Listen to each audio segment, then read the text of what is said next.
Hello बच्चों, good morning to all of you. बच्चों, इस वीडियो में हम लोग लर्न करेंगे equipotential surface and their properties. तो चलिए स्टार्ट करते हैं इस वीडियो को।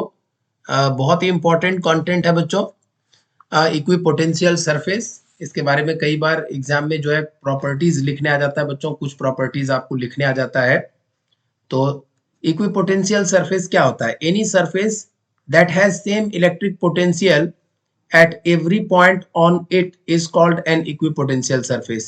बच्चों, इक्विपोटेंशियल सरफेस ऐसे सरफेस को कहते हैं जिसके हर एक पॉइंट पर पोटेंशियल क्या हो बच्चों? सेम हो। जैसे मान लीजिए यहाँ पर कोई चार्ज q है और यहाँ से r डिस्टेंस की दूरी पर अगर आप किसी भी डायरेक्शन में पोटेंशियल लिखेंगे बच्चों, तो पोटेंशियल स्केलर क्वांटिटी होती है, उसकी वैल्यू क्या होगी? के क्यू बाई आर, और 1/4 pi epsilon naught into Q by are.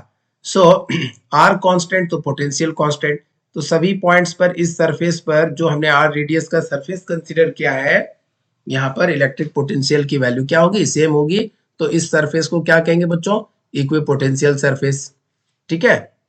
जैसे यहाँ पर देखिए एक चार्ज है, प्लस क्यू चार्ज है, और इससे ये एक डॉटेड सर्कल बनाया, फिर कुछ दूरी पर डॉटेड सर्कल बनाया, फिर कुछ दूरी पर। तो बच्चों, इस सर्कल के यहाँ पर यह जो सरफेस है डॉटेड सरफेस, इसके सभी पॉइंट पर पोटेंशियल की वैल्यू सेम होगी। अगर यहाँ पर पोटेंशियल V1 है तो बाकी सभी पॉइंट पर पोटेंशियल V1 होगा। लाइकवाइज दूसरे सरफेस के लिए अगर पोटेंशियल हमने V2 कंसीडर किया है तो सभी पॉइंट पर पोटेंशियल V2 होगा, और तीसरे वाला जो ये सर्कल है इस पर पोटेंशियल V3 होगा। सो यह जो सरफेस है बच्चों, दीज आर इक्विपोटेंशियल सरफेस। ये सारे सरफेस जो है 1 2 3, ये कैसे सरफेस है? These are equipotential, equal potential. ठीक है। So these are equipotential surface, equipotential surface. So I hope कि ये आप सभी को समझ में आया होगा इक्विपोटेंशियल सरफेस। बच्चों, for example the surface of a charge conductor is an equipotential surface. किसी भी चार्ज कंडक्टर का जो सरफेस होता है बच्चों, that is also an equipotential surface. ठीक है। Now properties of equipotential surface. सबसे पहली प्रॉपर्टी क्या होती है बच्चों? No work is done in moving a test charge over an equipotential surface. अगर इक्विपोटेंशियल सरफेस पर बच्चों किसी चार्ज को मूव करा रहे हैं तो कोई भी वर्क डन नहीं होगा। ऐसा इसलिए क्योंकि वर्क डन इक्वल टू होता है बच्चों charge into potential difference, VB minus VA। सो अगर हमने दो पॉइंट B और A कंसीडर कर लिया इक्विपोटेंशियल सरफेस पर, दोनों पॉइंट का पोटेंशियल सेम है बच्चों, तो VB माइनस VA की वैल्यू क्या होगी? 0। सो वर्क डन क्या होगा? 0। सो अगर किसी चार्ज को इक्विपोटेंशियल सरफेस पर आप मूव करा रहे हैं तो वर्क डन 0 होगा।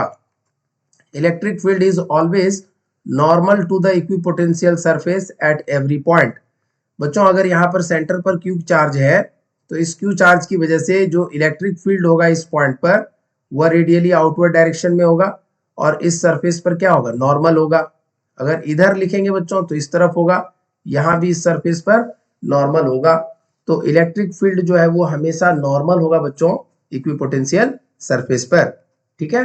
Equipotential surface are closer together in the region of strong field and farther apart in the region of weak field। जहां पर बच्चों इक्विपोटेंशियल सरफेस काफी नजदीक में है, आगे मैं आपको सिखाऊंगा डिफरेंट टाइप्स के चार्ज डिस्ट्रीब्यूशंस के लिए इक्विपोटेंशियल सरफेस को ड्रॉ करने के लिए। तो जिन रीजन में बच्चों इक्विपोटेंशियल सरफेस काफी क्लोज होंगे वहां पर इलेक्ट्रिक फील्ड की वैल्यू क्या होगी? स्ट्रांग होगी। वहां पर इलेक्ट्रिक फील्ड क्या होगा?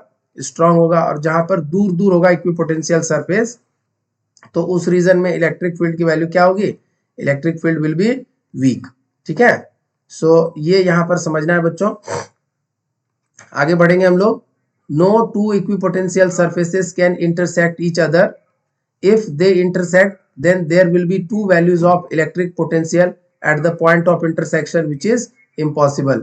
दो इक्विपोटेंशियल सरफेस बच्चों एक दूसरे को इंटरसेक्ट नहीं कर सकते हैं। अगर वो इंटरसेक्ट करेंगे तो there will be two electric potential at the point of intersection. ठीक है बच्चों। So this is again very very important property. ये सारी प्रॉपर्टीज जो है बच्चों इक्विपोटेंशियल सरफेस की प्रॉपर्टी है, तो इसको आप ध्यान से चीजों को समझते जाइए और लर्न करते जाइए। बच्चों, इस वीडियो में इतना ही। अगले वीडियो में मैं आपको सिखाऊंगा equipotential surface of various charge system. So thank you.